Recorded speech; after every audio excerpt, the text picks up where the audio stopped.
Aujourd'hui, chers amis, chers amis, chers camarades, nous sommes face à une situation sans précédent.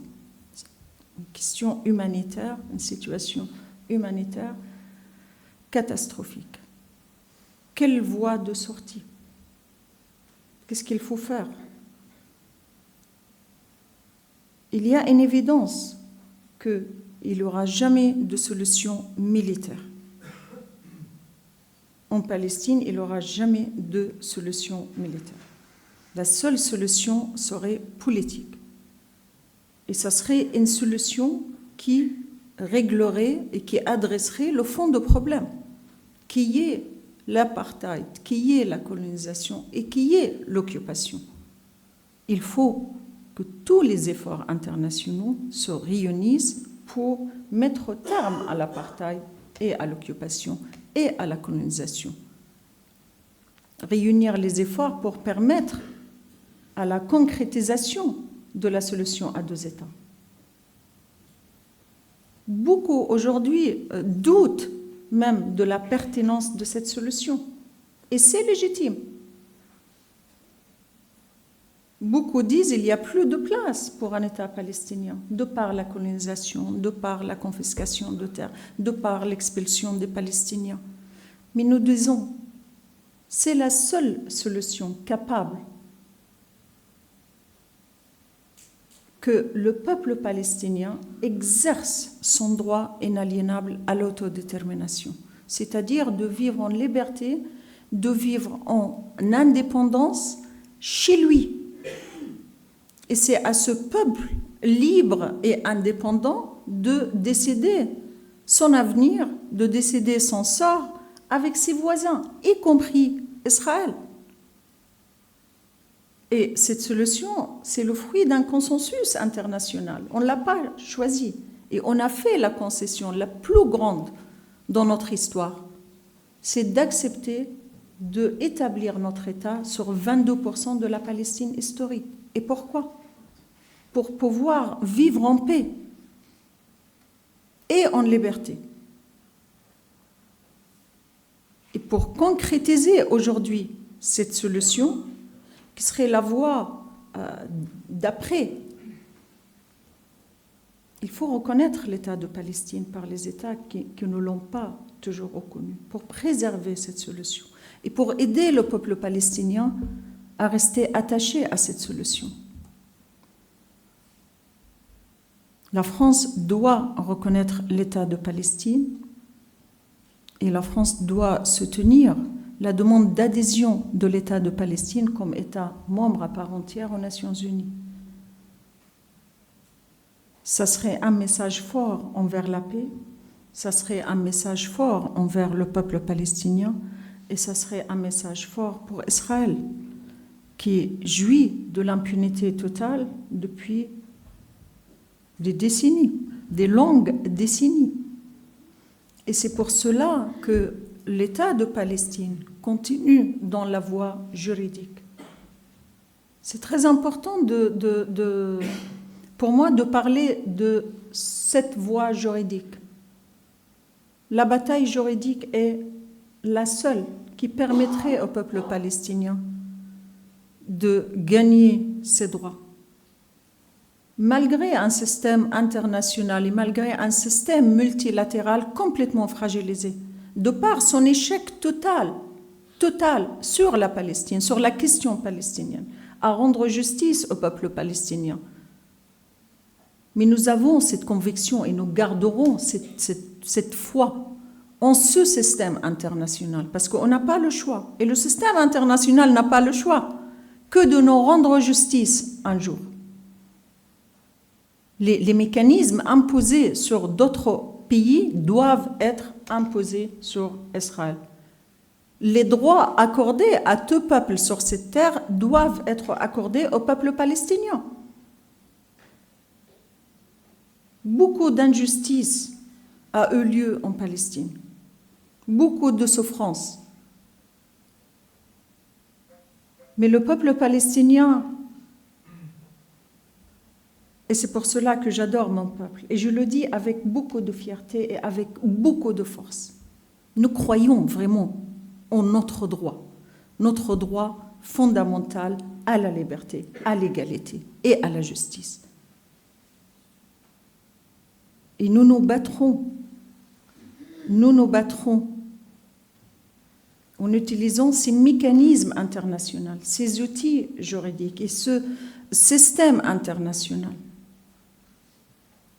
Et pas seul, avec vous, avec les amis, avec ceux qui croient que justice doit être faite au peuple palestinien, que ce peuple mérite d'être humanisé enfin, que ce peuple mérite d'être entendu enfin.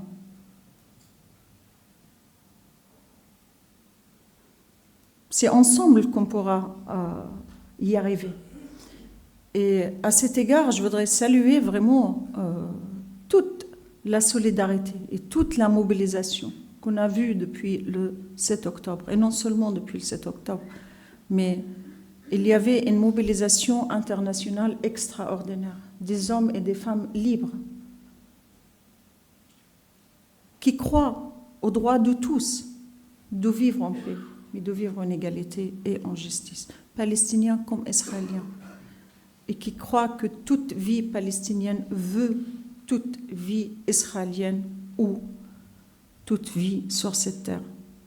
Et sans vous, sans la solidarité, sans le soutien et sans les voix qui se sont levées dans le monde entier pour dire le peuple palestinien mérite d'être vu, d'être entendu et d'être accordé ses droits, nous ne pourrons pas arriver à notre objectif ultime, qui est notre liberté. Car notre liberté, je n'exagère pas quand je le dis, c'est votre liberté aussi. Justice pour nous, c'est justice pour l'ensemble de l'humanité. C'est justice pour tout homme et femme libre qui croient en toutes les valeurs sur lesquelles votre continent a été bâti après des années de douleur extrême. Je le redis, un crime ne justifie pas un autre. Et je dis, le peuple qui a vécu le crime de génocide ne doit pas en faire un autre contre un autre peuple. C'est le moment de vérité. Et c'est le moment pour nous tous de continuer à nous battre avec tous les moyens accordés par le droit international jusqu'à la liberté. Hélas, et on connaît le scénario. Là, les États-Unis, ils vont être à l'arrêt, ils vont freiner, ils préparent les élections. Ça veut dire une carte blanche ou un feu vert à Israël. C'est le moment que l'Europe joue un rôle vraiment important. Dans cette complicité américaine, mais absence politique américaine réelle, c'est le moment que l'Europe reprenne son rôle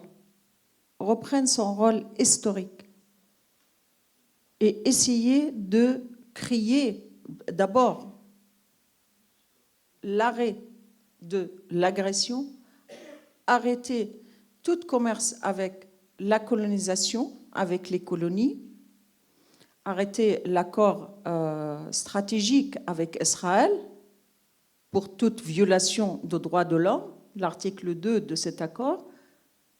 L'Europe a beaucoup d'outils. Elle a beaucoup d'outils à utiliser pour déjà rendre responsable l'État d'Israël pour ses crimes contre le peuple palestinien, mais pour créer aussi un mécanisme politique.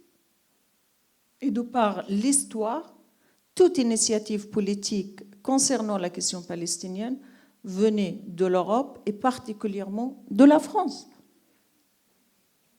Tout le monde se souvient de fameux discours de général de Gaulle en 1967. Tout le monde se souvient qu'en 1980, c'est le président Giscard d'Estaing qui a, grâce à lui, la communauté européenne de l'époque a voté, a reconnu le droit du peuple palestinien à l'autodétermination.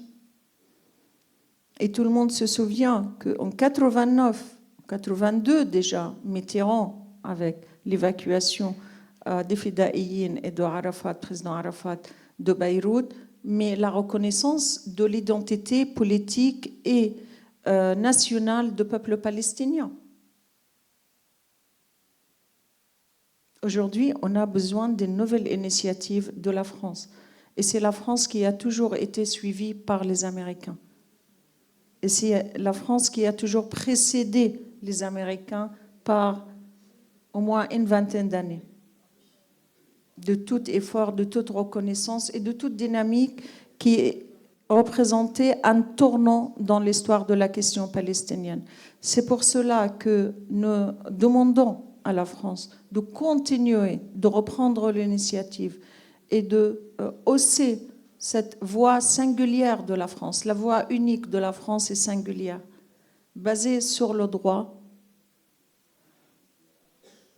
La France, elle a beaucoup de crédibilité. Elle a encore un héritage dans notre région. Et il faut construire sur cet héritage et cette crédibilité pour engager une dynamique. L'Europe suivrait la France. Et c'est le moment, et votre voix est importante, votre voix, chère madame, est importante, et votre engagement à lever la voix, continuer cette mobilisation et faire entendre.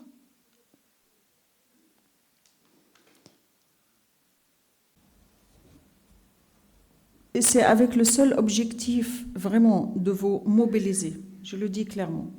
Et je suis confiante et j'ai cette conviction que aucun homme libre, aucune femme libre n'accepterait ce qui se passe dans la bande de Gaza et dans l'ensemble du territoire palestinien.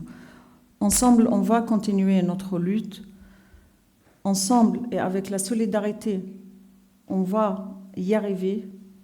On est confiant en Palestine. Et je voulais vous dire que mon peuple a une force extraordinaire. Il a une résilience extraordinaire. Il a une détermination extraordinaire. Plus que jamais, à continuer jusqu'à la liberté. Merci beaucoup.